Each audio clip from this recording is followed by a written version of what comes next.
It's already our 2-year anniversary. This time on the show, we're going to be chatting with Scott Courtney, Vice President of Infrastructure Engineering over at Verisign, about this year's upcoming vBSDCon. So what does it have to offer that's different in the BSD conference space? Well, we're going to find out.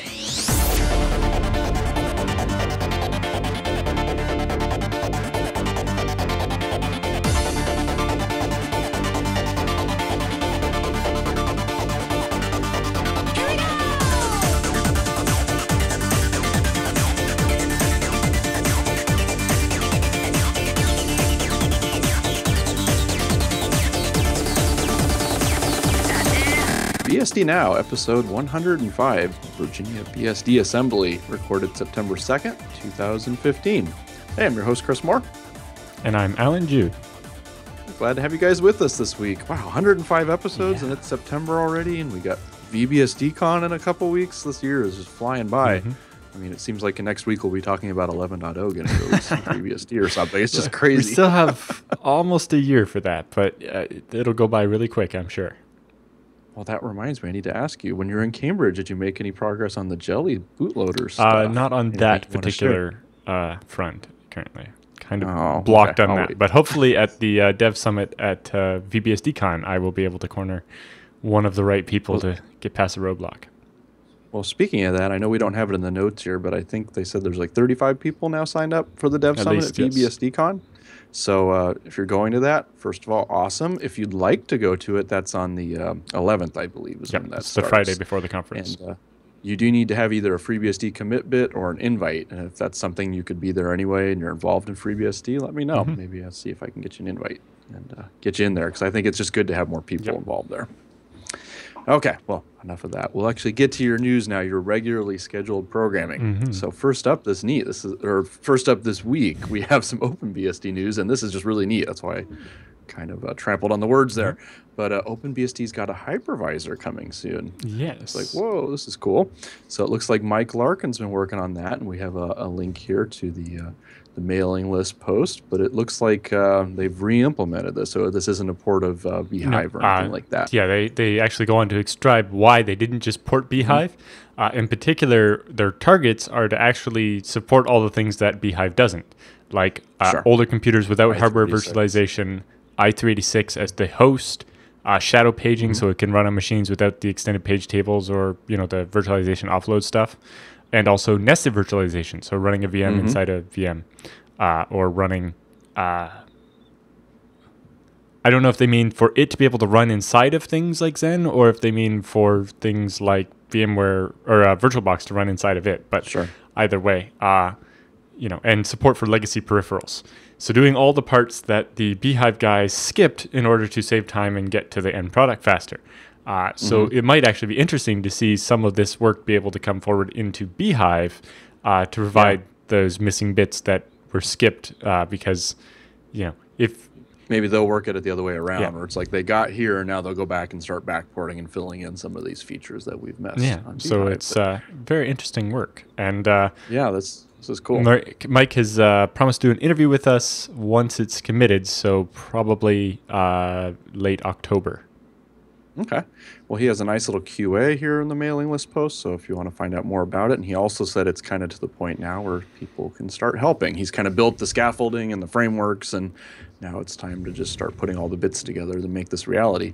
And he teases us here with a nice sample boot showing a system booting up here as well. Showing what you have to actually do to get it to work. That's pretty neat. So it says originally started this around the time of the Australia hackathon. But he's picked up the pace a little bit, and they got some funding from the OpenBSD Foundation to work on this. Yeah, so he had kind of started it and showed it off at the Australia thing, and was like, I'd love to be able to work on this full time. And so now that the OpenBSD Foundation has the ability to do that, they decided that this is something they want.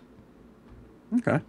So it looks like right now CPU requirements are any AMD or Intel CPU that has hardware virtualization. So that's SVM for AMD, of course, VMX for Intel.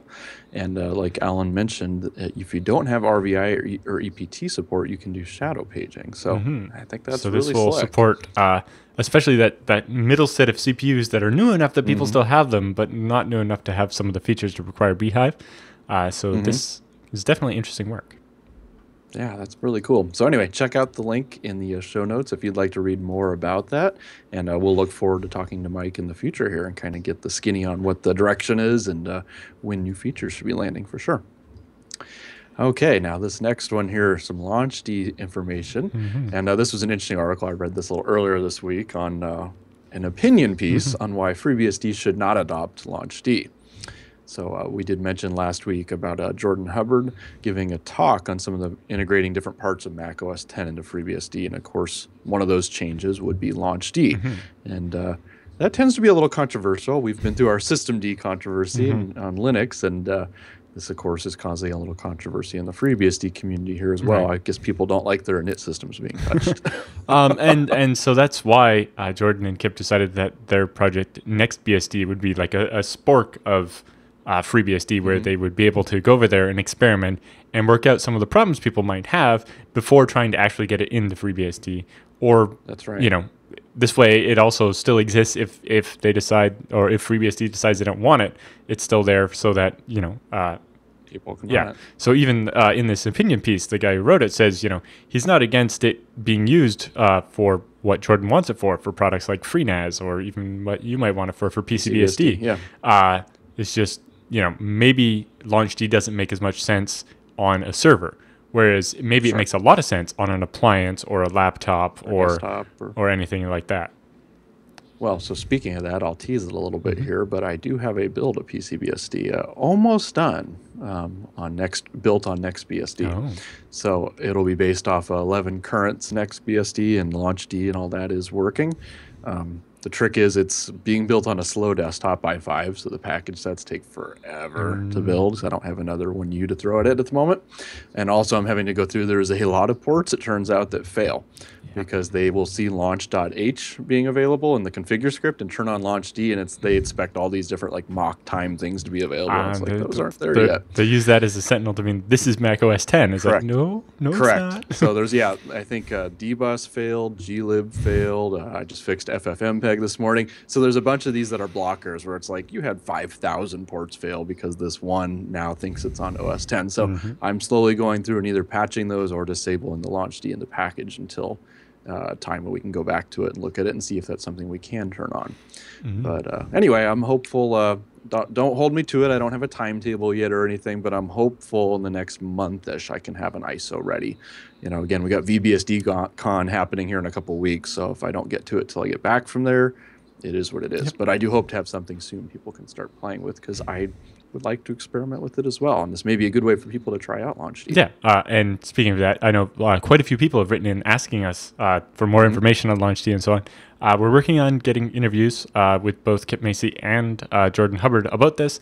They both agreed, although Kip wanted to wait until he had fixed the installer so that you could actually download a NextBSD ISO or live CD and actually try it. And he's working through some issues with that at the moment. What were some of the blockers on that? Do you recall? Like what was broken forget. on the installer? Something about the installer. I don't know what, though.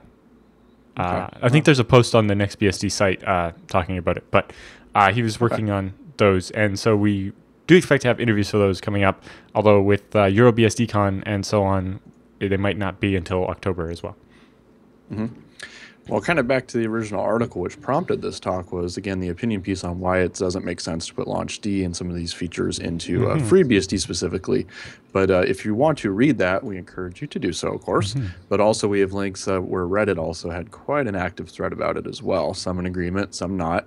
And like you said, Alan, I've seen a bunch of emails come in this week already, people all excited, like, ooh, where can we grab this? We want to try it. So be interesting to see how the community responds, especially once there's more NextBSD images out there that are useful for people to actually doing some work on. Like I said, if we can get a PCBSD image, my hope is that we'll start rolling them monthly, just like we do our FreeBSD current.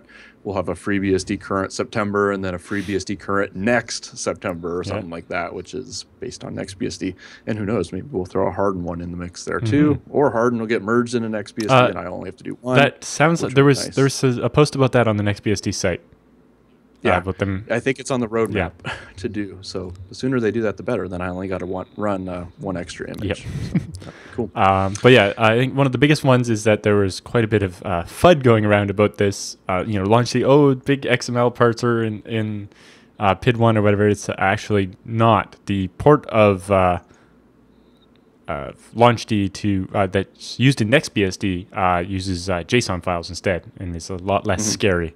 Yes. there was a port of LaunchD to FreeBSD in the past that used XML, and that was done by an appliance vendor, and that's not what we're talking about here. So make sure you actually look at the right port of LaunchD and current information before you get all afraid of what might be happening.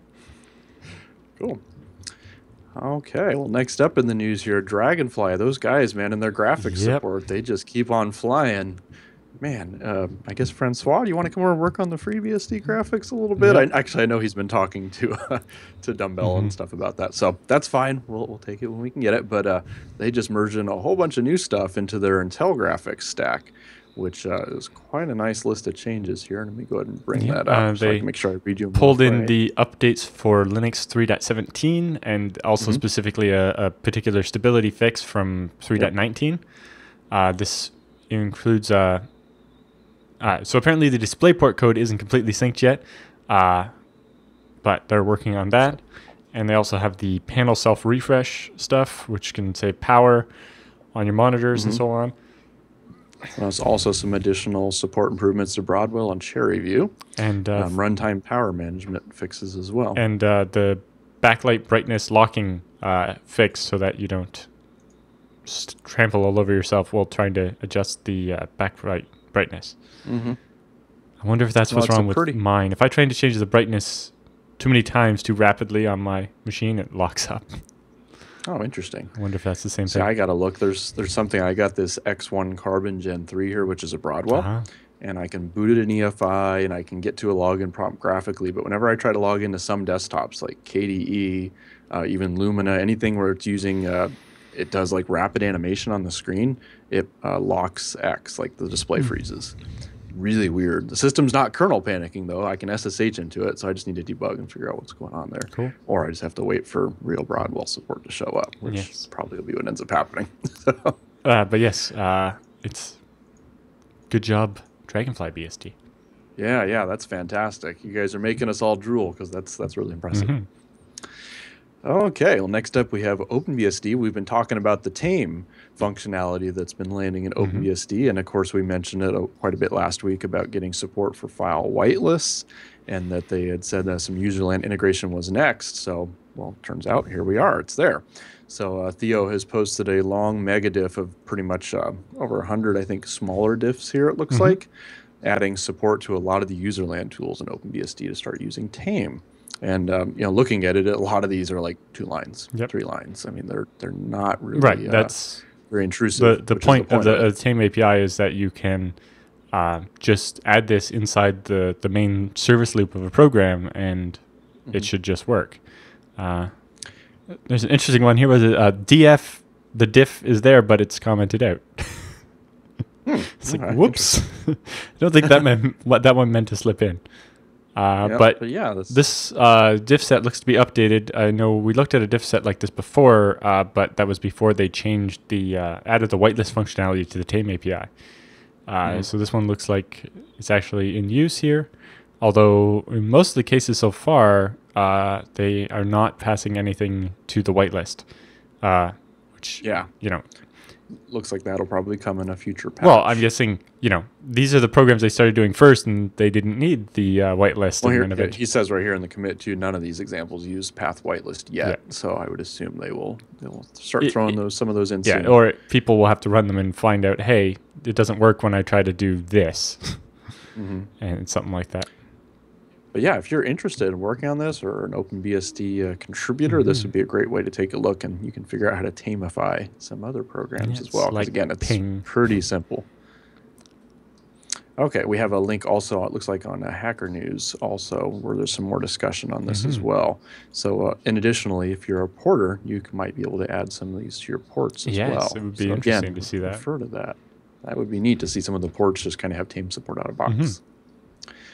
Okay, so of course, before we go to our interview today, we do want to mention our first sponsor, which is going to be DigitalOcean this week, and that's digitalocean.com, where you can go and get signed up and start creating your VMs, your little droplets. Do it in under a minute.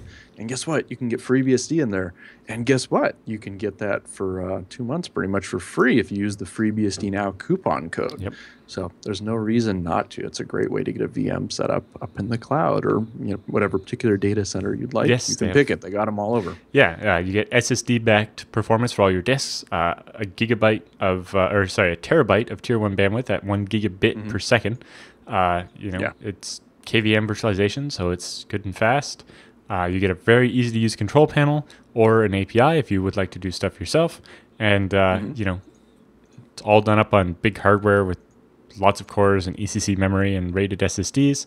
And like Chris just mentioned, you can also pick data centers all over the world, including New York, San Francisco, England, Germany, and Singapore. Mm-hmm. Yeah, so you can purposely pick one close to you so you get the best connection, or purposely pick one super far away because maybe you want to store something on the other side of the planet, for disaster recovery or whatnot. So they also have IPv6 support at all data centers now.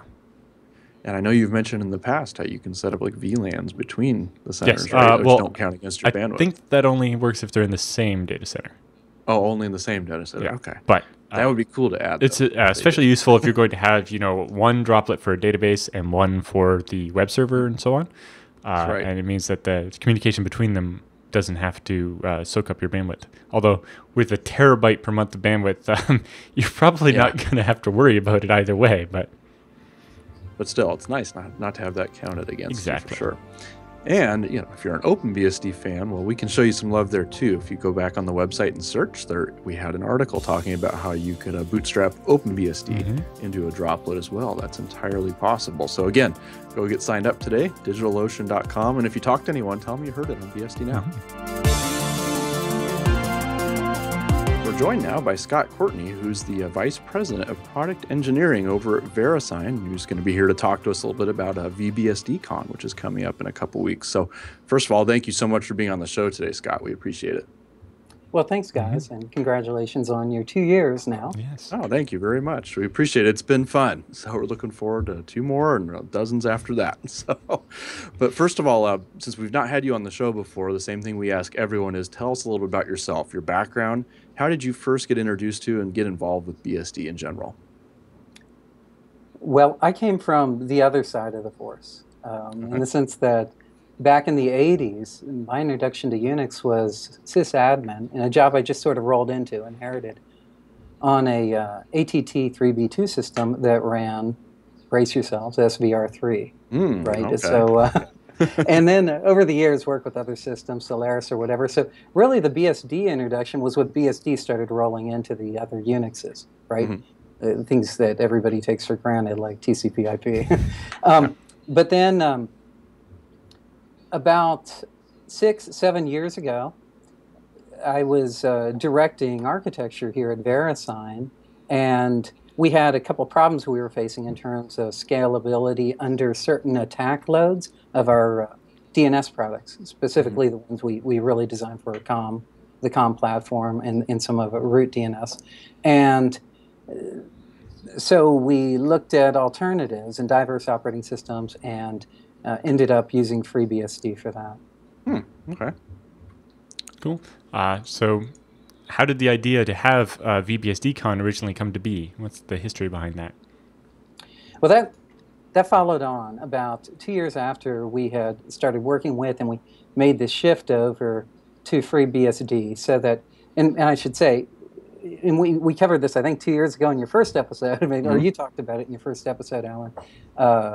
We run FreeBSD, and we also run a Linux variant, and we do it for diversity problems, to get around zero-day problems and things like that. But anyway, a couple years after running it, we had actually replaced a commercial Unix distribution at that time, and we thought, okay, well, we were spending money on the commercial distribution. What are some ways that we should contribute back to the community? Sure. And so we looked at open source contributions, we looked at sponsoring individuals, things like that. And then 2 of the folks here, one who works with operating systems, Rick Miller, and another one, Glenn Wiley, who's with architecture at the time, came up with the idea of why don't we sponsor one of these conferences here on the East Coast. And he had an idea for a different focus. The focus would be critical infrastructure that's enabling the internet, I can't even speak, sorry, and also sort of in a enabling it during hostile conditions. And so the idea was, let's put together a conference, but also perhaps invite people who may have some of that very server-oriented internet uptime availability focus. Okay. So what were some of the aspects, aside from the critical infrastructure stuff, that make vBSDCon a little bit more unique than maybe other conferences? I mean, I know it's on the East Coast, which is great for some of us. I can just drive up there, so that's helpful. Yeah. Well, actually, East Coast is a big part of it, right? Because it didn't look like there was another big BSD conference in the East Coast of the U.S. anyway. But the other one related to the point I made a second ago, and that was if you have for companies that have core infrastructure, for core infrastructure providers, we thought that maybe we'd be in a position to help create a community within a community, or at least encourage other companies out there who are using it in this way to get together. And so that might be well, again, that might be a way to build a community in this. Sure. Have you guys been able to reach or talk to any other critical businesses that are using it in that way, from, I guess, previous conferences? Yeah, we have, actually. So do you want me to name them? Well, I mean, if you're at liberty to, you're welcome to.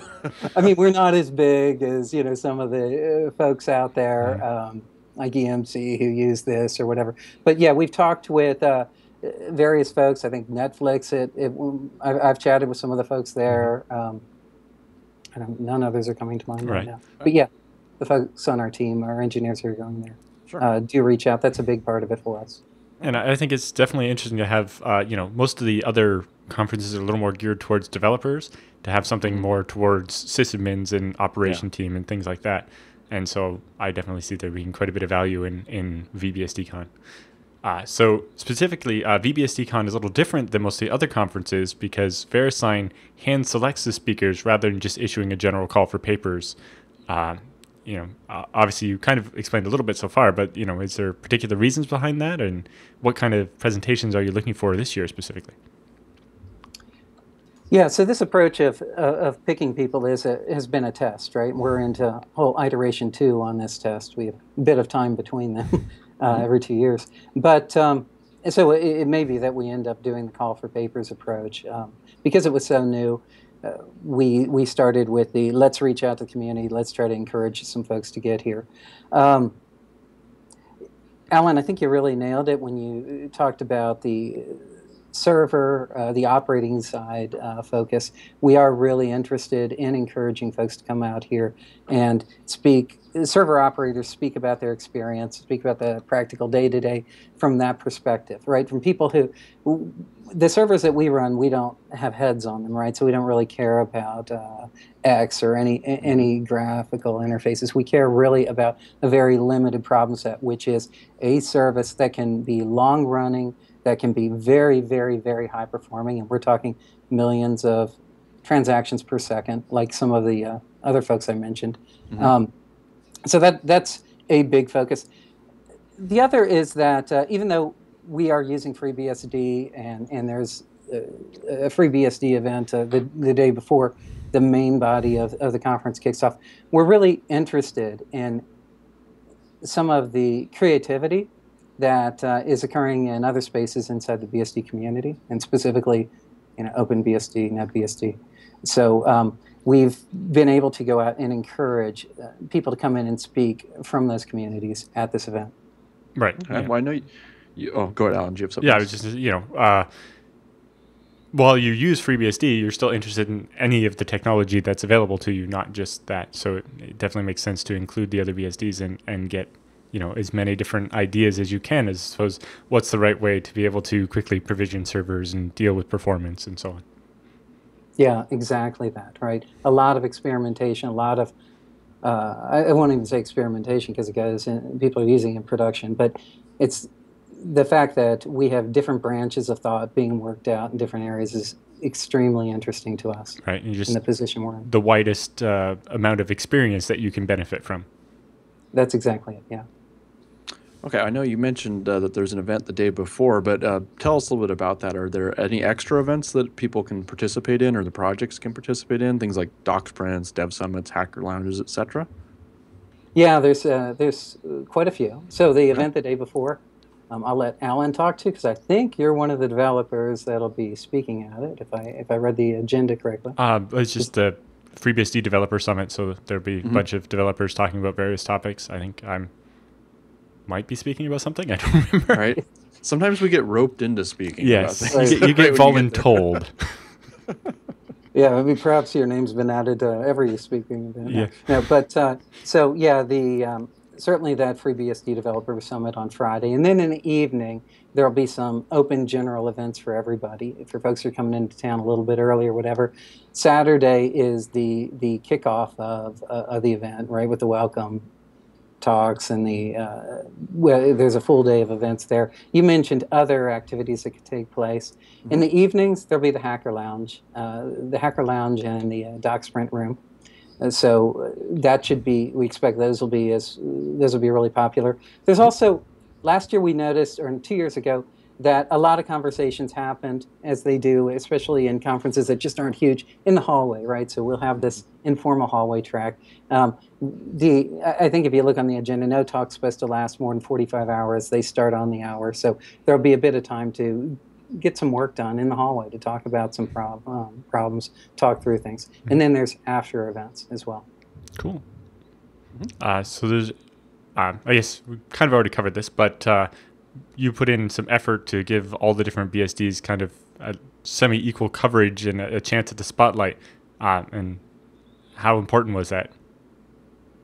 That was actually very important, and you can see it. I should go, and I'm going to have to look around here away from the camera if I do it, but I can pull up the various speakers on the different events. Yeah, I'll say that Glenn and Rick, again, were real careful and solicitous in this sense to go ahead and say what is going on in these communities, and so you'll see that reflected in the talks and the lineup that we have. Should be real exciting. Cool. So the previous vBSDCon was in 2013. I guess you guys do these biannually. But did you guys make any big changes from 2013 to this year's conference that are going to help improve the conference or just change it up? Yeah, we got, and this gets into the feedback that we got. We got some positive, we got constructive feedback. It's really curious that some of the strongest feedback was about food. The food was a real hit, so we definitely protected the food budget, and that should work again this year. Also related to dining, on that subject, some of the constructive feedback was, hey, can we be a little bit closer to restaurants or other venues where we can talk in another setting? Sure. And so we've tried to arrange that. That gets into the location of this event and the compromise on the location. You asked a few minutes ago about other rooms or other things that are happening at the event. Last year we tried speed geeking and found that was kind of maybe overly interrupt driven. So just as you start getting excited about something, somebody rings a bell and ushers the crowd out, and the next crowd goes into the room. So that shuffling thing is gone. There'll be lightning talks this year, sort of to replace that. That's interesting.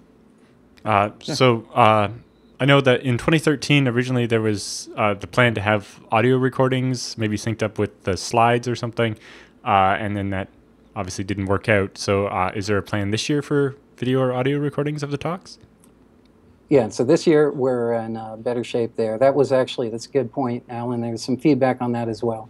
There'll be professional grade recordings this year. They will be posted on the website, and which I have up here in another window. So they'll be on the vBSDCon.com site, the same site that you sign up through today. I know that a lot of hard work goes into these, so we really did want to capture them going forward. I know with me, when I go back 2 years, I can get, I think, audio on a couple talks, but I don't have the full video, and so it was done a little bit more opportunistically.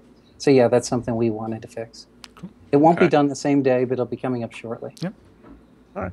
Well, give us your plug for it. I know it's a few weeks out, but when and where is it specifically going to be, and what are ticket prices like, and how do people get there? What's the easiest ways to get there for people coming in, either flying or driving, etc.? Okay, so FreeBSD, the Dev Summit will be Friday, September 11th. The conference itself is going to be Saturday and Sunday, the 12th and 13th. The price of it now, I believe, is $100. It was $75, but we're past that early bird. It'll be held at the Sheraton Reston. Now, last year is held closer to all the stuff's really. We're near Dulles Airport. Verisign's near Dulles Airport. We're all around this area, but this year we've moved a little closer into Reston. And the idea was we could be at the Reston Town Center, which is, by the way, where a lot of action takes place, a lot of restaurants and bars and good social scene. It's kind of expensive. So to meet some needs, we're a little bit off the town center, but we have a shuttle service to it. We're also really close to the Reston Metro, Reston Wheelie Metro, which is a new metro stop that comes in from DC. So it's a lot more accessible in that way. Is there a shuttle that goes back and forth to the metro stop, or is it just a closer taxi ride? Oh gosh, you know what? I should know that answer. And I don't off the top of my head. I personally drive to the metro station, and then go from there. No, that's a good point. I'll look that up and we'll find that out. Yeah, research. Okay. Okay. So flying into the Dulles Airport, I assume the easiest way to get there if you come from out of town. Of course, I'm sure a lot of people live in the DC area and would love to drive up. So definitely make an effort to be there. I know Alan and I will both be there for the Dev Summit days as well. So highly encourage you, please come out. And this happens every time we go to a conference now, and it seems like we have people coming up like, oh, I'm here because we heard about it on BSD Now. Yes. So we're definitely encouraging you. Come on out.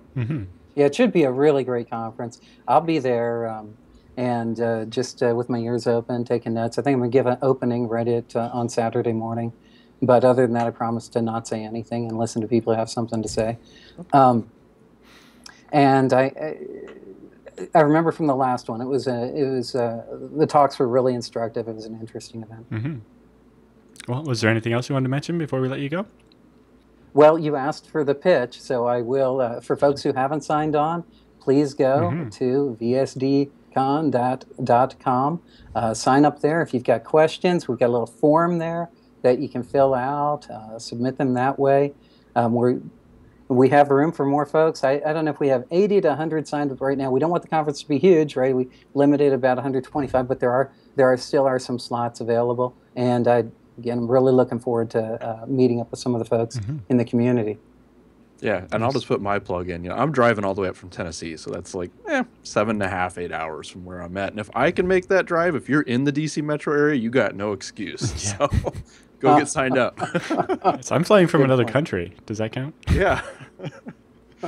So, well, great. Well, thank you so much for being on the show with us this week, Scott. We'll look forward to seeing you in person in a couple of weeks, too. Thanks, guys. Really appreciate it.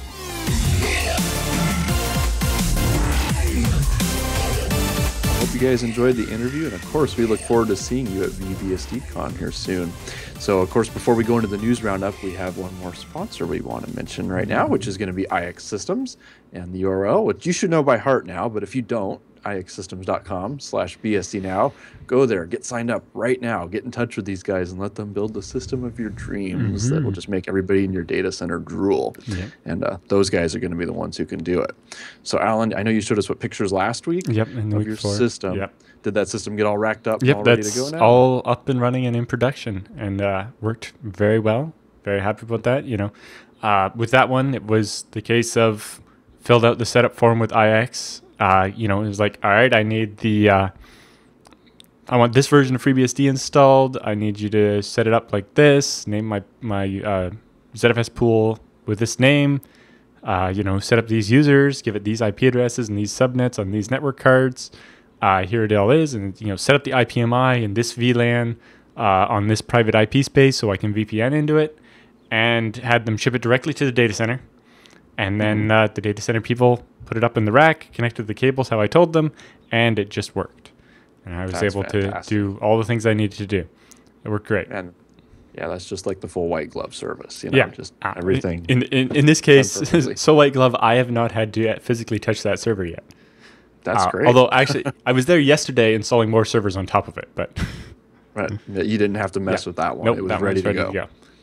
It's very good. That's fantastic. And also, I had more white glove service. A server I bought from them almost 2 years ago now.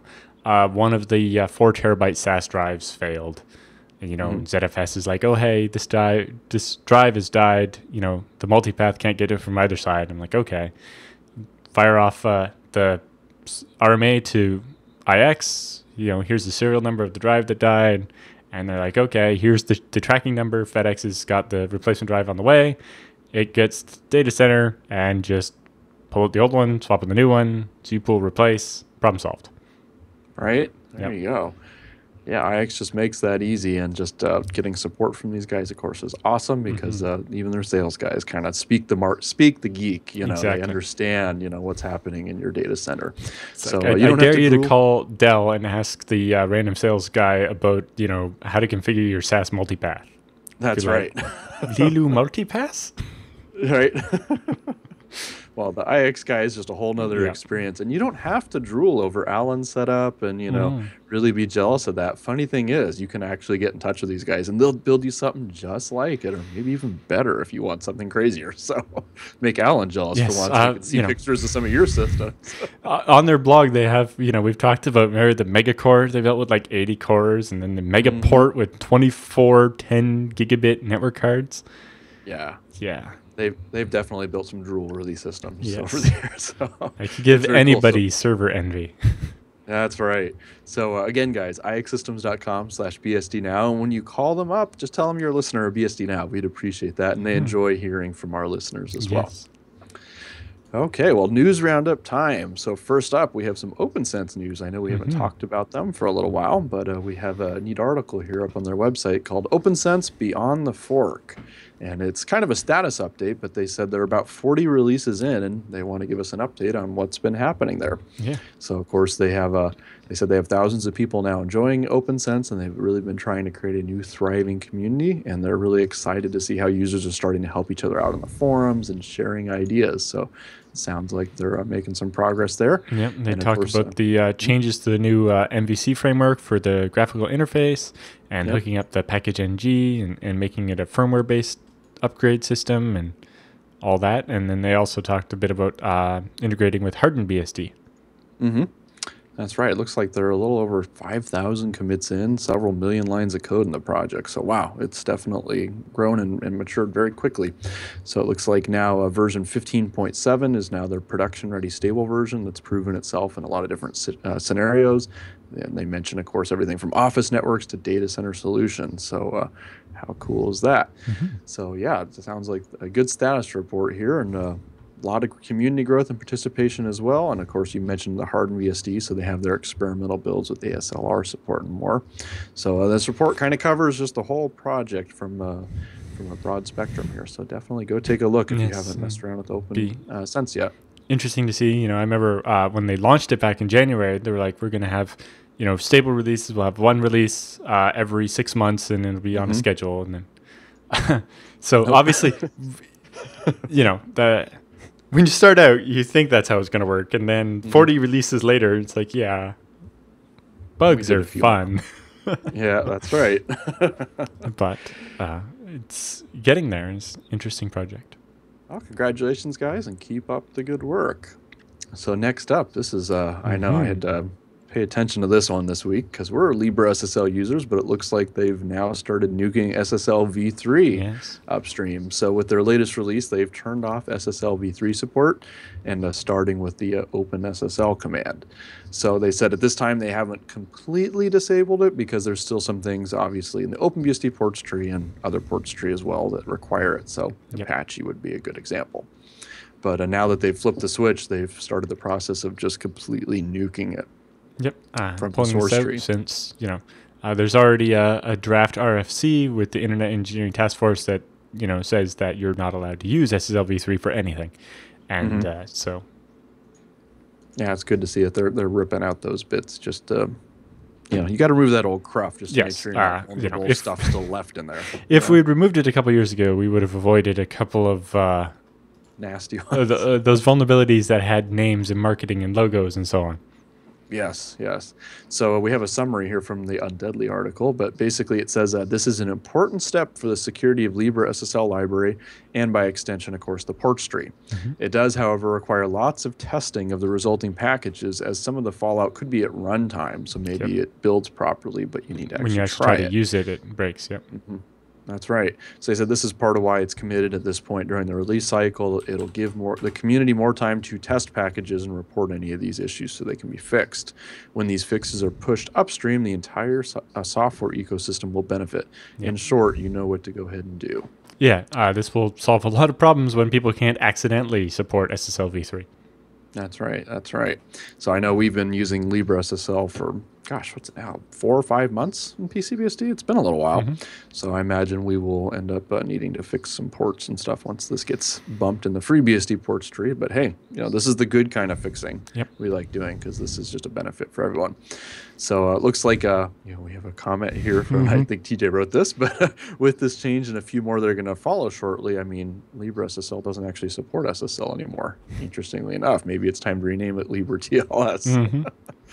But yeah, that's pretty cool. So yeah, that's awesome. I really applaud people because this is kind of the thankless work. Sometimes it's not as sexy or whatever. Like you're yanking stuff out. Deleting a feature and dealing with the fallout is, a whole new thing.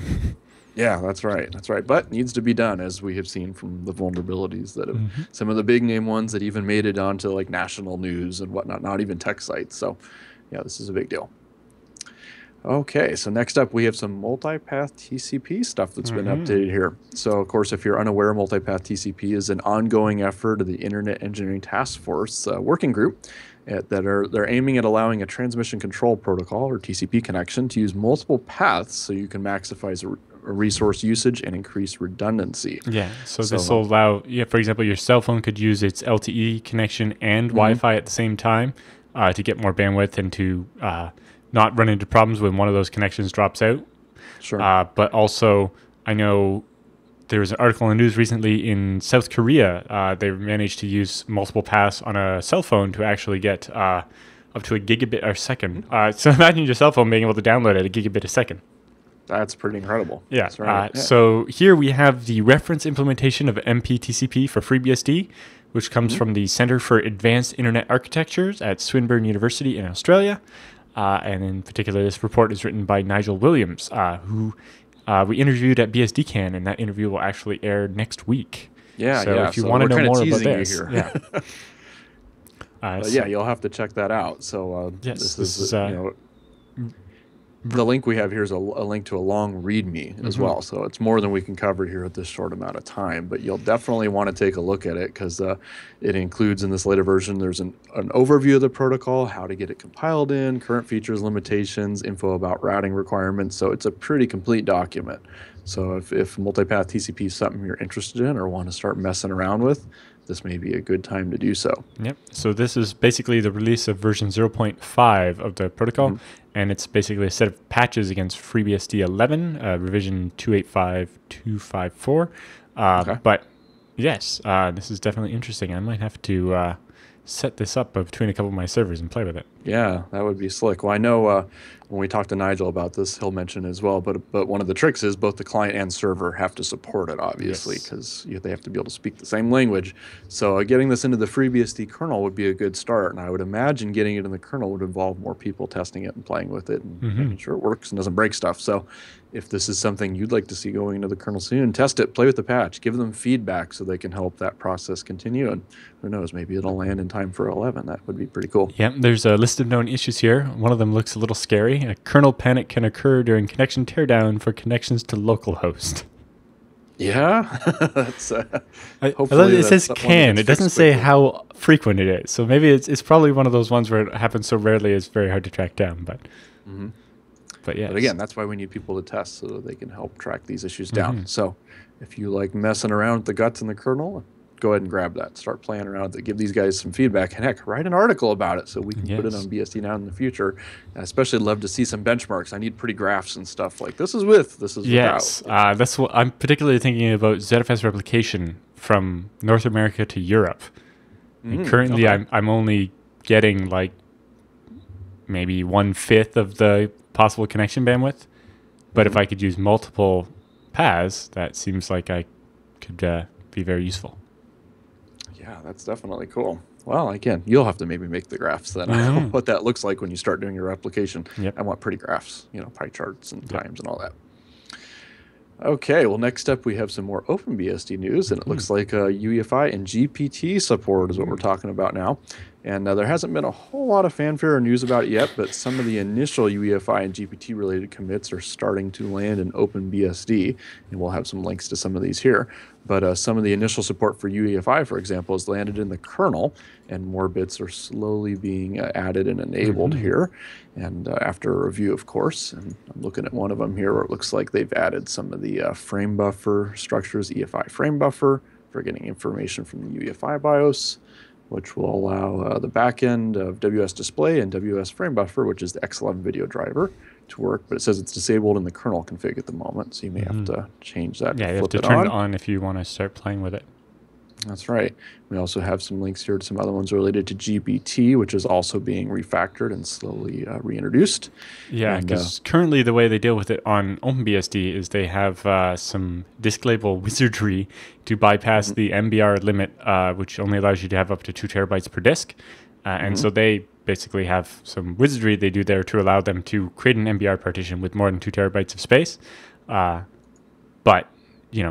switching to GPT will solve a lot of problems, including yes, that's native. Better labeling on the partitions, actually being able to, or better typing on the partitions, but also being able to have text labels on them, and also just the fact that you can have as many partitions as you need instead of 4. Okay. All right, nice. And it looks like some of the bootloader support for UEFI has also been committed. So we have a link here to commit and the Undeadly article about it. So it looks like here Yori says, or actually I probably mispronounced that, Yajiro, I forget, sorry, I screwed up your Twitter handle there. But anyway, he said the result is UEFI and OpenBSD has been tested on a VIO Fit 15A, VIO Z, and a bunch of other systems, and all of them are working fine now, booting OpenBSD and UEFI. In particular, apparently this VIO Z Canvas device has UEFI only and doesn't have a legacy BIOS, and so the only way to run OpenBSD on it is to get this to work. That's right. So yeah, neat to see that some progress is happening on that, and it looks like it's doable now. So if you have another one of these systems that's UEFI only, you can now grab these patches or grab a more recent current and start testing these yourself. And of course, give the guys feedback so they can get things solid before the next release.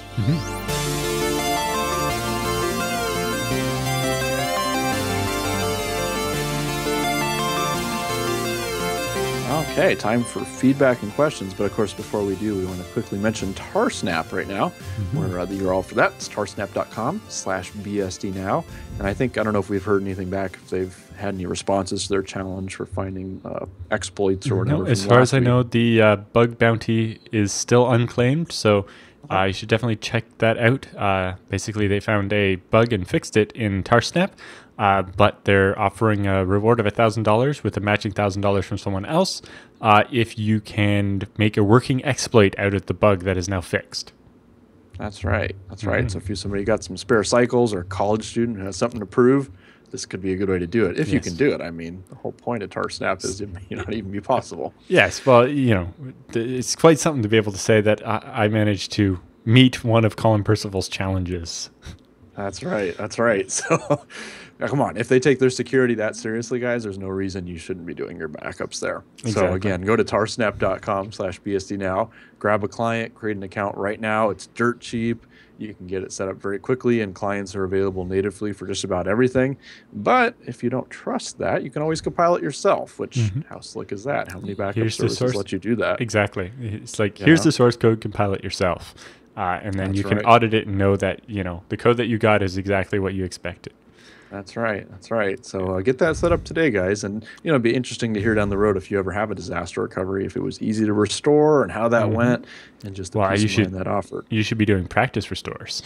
That's right. That's right. So, of course, let us know if you have any stories like that. We'd love to hear it. But yes, again, it's pretty hard to compete with $250 pico dollars per byte month. That's right. And with its built-in deduplication of what has to send and all that, it's just it makes it so affordable. So I back up all my important business documents, And I add new stuff all the time, invoices and receipts and all kinds of stuff. But because of the compression and the deduplication, my total change in the month of August was like 2.5 megabytes. It was all the fresh stuff that had to be uploaded. That's right. And so so far, I've managed to spend $1.19, and part of that was Canadian sales tax. Yeah, I've been backing up twice a day, every day since January 1st as part of my New Year's resolution to do proper backups. And Colin basically is incapable of taking my money fast enough. Well, go ahead and get yourself signed up today, guys. If it's good enough for Alan to trust all his business records and stuff too, and I know I back up a lot of my private data here for PCBSD related bits over there as well. So come on, you guys should be using that too. Okay, so questions this week. First up, we have John who writes in about badmin, which is for boot environments. Yes. So he says, hello. If you can indicate where some good documentation on using badmin can be found, I'd really appreciate it. I have trashed my system and numerous virtual machines trying to see how to get it to work. Starting with a 10.1 fresh install on ZFS RAID Z, I find it works if I don't try to have it handle other file systems besides the root one. But that seems like a bad idea, as userlib and userbid should not be shared between OS versions. Also, it seems like it will not work at all if ZFS is on Jelly encrypted disks. The docs for FreeBSD are usually fairly extensive, but I'm not finding the answers with regards to badmin. Well, in particular, badmin is a port, and so it's not covered by the handbook normally. That's right. It's not natively supported. So I'll give my little plug here. You could just set it up with PCBSD, which will handle the ZFS with Jelly encrypted disks, and bmin is supported out of box. Yes. So, plus, you get a graphical interface to it as well. That's right. That's right. So, and of course, you can install server that way too. You don't have to use the graphical stuff if you don't want. But we treat that as a first-class citizen in PCBSD because we love badmin. It's awesome. Now, if you okay, go ahead. I was going to say, and he's right, userlib and all those should not be shared between OSs. So badmin is really only designed for the one root data set. You shouldn't, if you're going to snap other things, use other tools for that. That's not necessarily a boot environment. That's just something you're snapping and doing backups of and whatnot. But the way we do that is all of your OS, and then on PCBSD anyway, all of user local, even all your packages and etc files and all that are all considered part of a boot environment. So if you snap that, you get everything that would, for example, give you a working desktop or whatever. But then things like user jails, not part of a boot environment, obviously. Some things in var like logs and other stuff, we will allow those to be shared. But go ahead, Alan. What's so if you're using the FreeBSD 10.1 fresh install using the BSD install ZFS option, it will have set up the same way, where there isn't a separate data set for userlib or userbin. They all end up in / the root. There is a data set called USR, but if you look at it, you'll see it's empty. It's set to can mount equals off. It's only there because there's going to be sub data sets under it, but it doesn't actually get mounted, so all those files fall through and end up in the / data set. Because yes, as Chris mentioned, with badmin, you can only it only manages one data set as your root, and trying to do anything else with it is just going to cause you problems. Yes. And so if you're using the default ZFS install in 10.1 or 10.2 and badmin, it should just work. But yes, if you're using vanilla FreeBSD, if you're using the Jelly encrypted disks, it's not going to work. It's a problem I'm trying to solve, but I've hit a couple of roadblocks. But hopefully I will make progress with that at the Developer Summit here next Friday.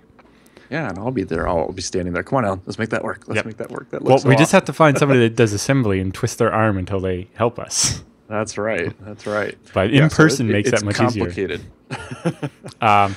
But for better documentation, there's a section in the new FreeBSD Mastery Advanced ZFS book that isn't out yet, that Michael and I are still working on. But lots of detail on using badmin will be available in the book to quench your thirst for docs on that particular subject. And give me a second. I'm checking here. I think, maybe I'm wrong, but I think there's a section on in the PCBSD handbook. I believe Drew's done that. I'm imagining she has. Well. She's done all of the things. Yeah. Let's see. Boot. Dual booting. Boot manager. Here you go. Yeah. There's a section called Boot Manager, which talks about boot environments as well. So and I think it even has, command line examples and usage and whatnot. So you could refer to that. It's the exact same badmin command. So even if you're going to do this on FreeBSD, maybe that's enough information to be helpful for you and get you started there. Hopefully that helps you. Yes, yes. Okay, next up we have a Mason who writes in about an X11 follow-up. He says, for some reason, about an hour and 56 minutes into the episode, Alan says, but the big blocker there obviously is a license on X is not conducive to being included in BSD. He says, I enjoy the show and I want it to continue successfully for years to come, but this sort of thing is a little embarrassing coming from people associated with the projects. Please let people understand that X licensing is all but indistinguishable from the BSD license, which is how Net and Open have shipped with X for a couple decades now. Yeah, I don't remember saying that, and if I did, I'm sorry. I must have been tired or something. It was more that X just can't be included in the base system because it's not something everybody wants. Yes. There wasn't a licensing reason. It was just more philosophical that X is a port and it lives over there. Partly because, the FreeBSD project doesn't want to have to maintain a fork of X in order to maintain the ABI stability across, the 5-year life cycle of FreeBSD 10. And so, yeah, it's always going to be a port. And so Beehive, I think is what we were talking about at the time, obviously won't be able to depend on X if it's going to be included in the base system. And so instead, they're doing a pluggable framework where, it's like, oh, you want to use a graphical thing? Then install X and SDL or whatever, and we'll get graphics. Some library will do the rest. But yes, if I did actually say that in quotes, then I'm sorry, I misspoke. What I meant was that it's just FreeBSD is not going to include it in the base system, not that there was a reason for that had to do with licensing. Yeah, and that fits more in line with just not wanting other things in the base system. Like yes, we're trying to get taken out. We're trying to boot everything out. Perl's been out since FreeBSD 4, and I'm working on trying to convince people that the little bit of OpenSSL we need should be hidden so that it's only used internally and not, Fetch and package whatever can use it, but if anything the user installs wants it, they have to get OpenSSL from ports. And this will solve the problem of, people will get SSL updates faster that way because, the port usually gets patched within hours, but a FreeBSD update takes a day or two. But also it means that, in the situation we're in now with FreeBSD 9 having OpenSSL 09X or 098, that can't be updated for ABI reasons. Well, it's end of life as of December of this year. But FreeBSD 9 is an end of life for another year after that. So that means probably piggybacking on Red Hat's efforts to backport changes and so on. Whereas if only things like Fetch and so on, only FreeBSD provided things were using that private SSL, then we could update the version to 102 and just push new versions of Fetch and so on with it, and then nothing would break that way. Doesn't touch your ports tree. They don't care. They don't see it. Exactly. Anyway, other feedback he had is he hugely enjoyed the Cantrell interview. He was originally going to poke fun at this notion that when Unix was born, but he compared it with his own birth date. And while Unix existed for a few years before the date he noted, it wasn't announced to the general public until then.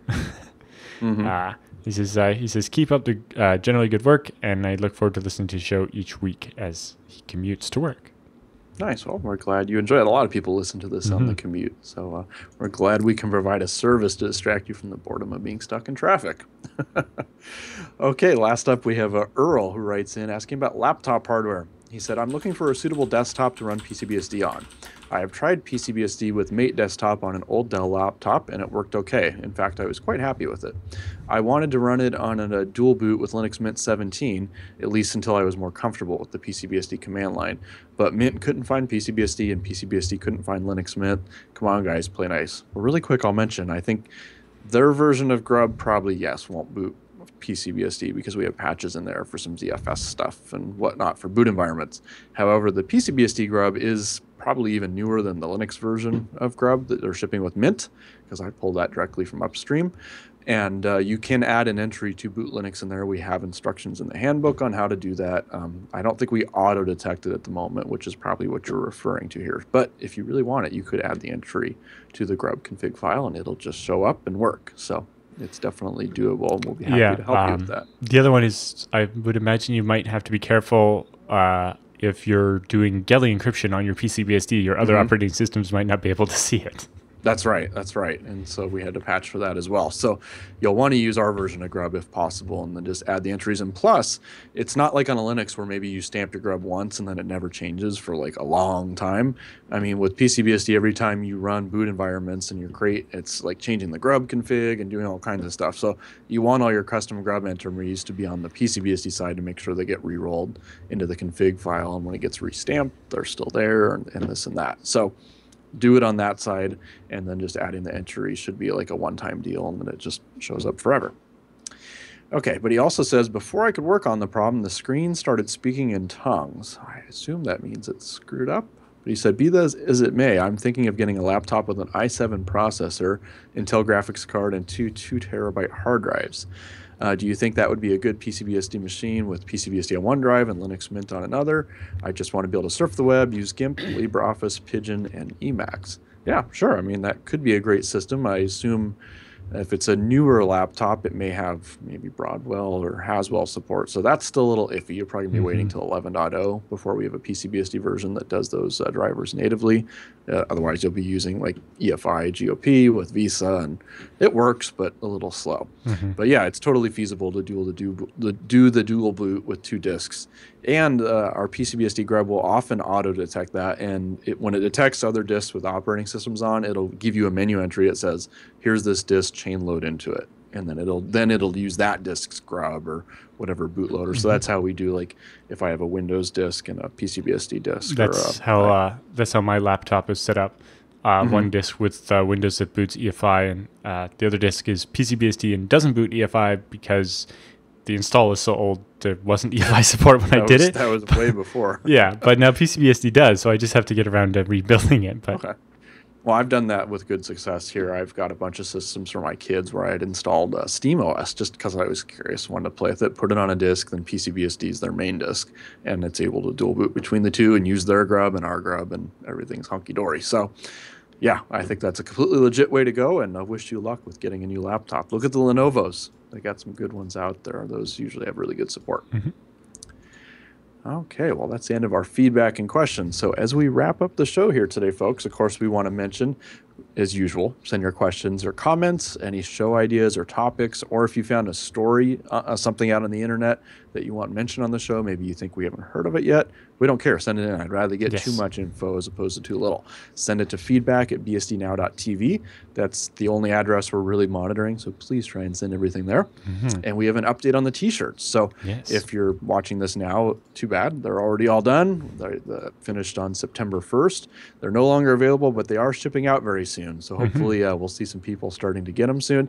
Maybe send us a picture of yourself with the shirt on or like something. I'd love to show that on future episodes. That'd be cool. We need to get like a group of us at conferences if people come out, all hanging out with the BSD Now T-shirt. So of course, a big thanks to everyone who bought one. It looks like the final number was 183 of those sold. So there's definitely going to be some of them out there, and those are collectible now. So don't get rid of those. Those are awesome.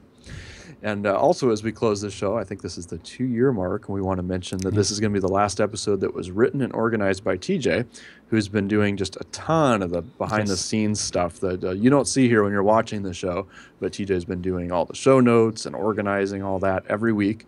So, of course, we want to thank you very much, TJ, for doing that. We appreciate the work. Even though our users have never seen you or seen a picture of you, you still made all that possible.